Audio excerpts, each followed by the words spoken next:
with your main man, Kenny Caraway. Shout out to my people over at Meister Watches. Big ups to Ryan. Big ups to Jovan and the whole crew. Shout out to my people over at Jordan Brand. You know what it is, man. Always showing love. Yesterday, we talked about Canelo versus Triple G3, the trilogy. Canelo winning a unanimous decision. Close, too close in some people's eyes. I don't know if it was a close fight per se, but the scorecards were close because of the way it finished. That's more so of what we saw in that case. It wasn't this knockdown drag out.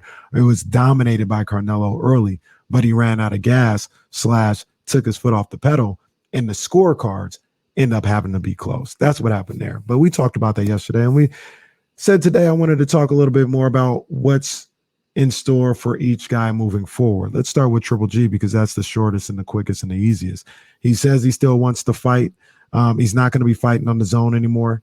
That could open up opportunities for him to go up against a Charlo, go up against a Benavidez, do some things on the PBC side, do some things on the top rank side. He could be a bit of a free agent. I think he's almost washed at this point at 40 years old, but he said he still wants to fight. Fine. We'll see what happens there. Canelo Alvarez.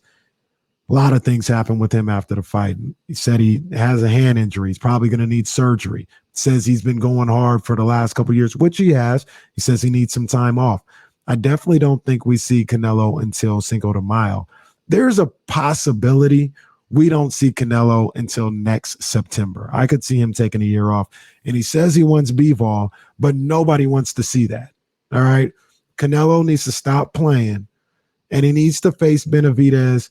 He needs to face Charlo.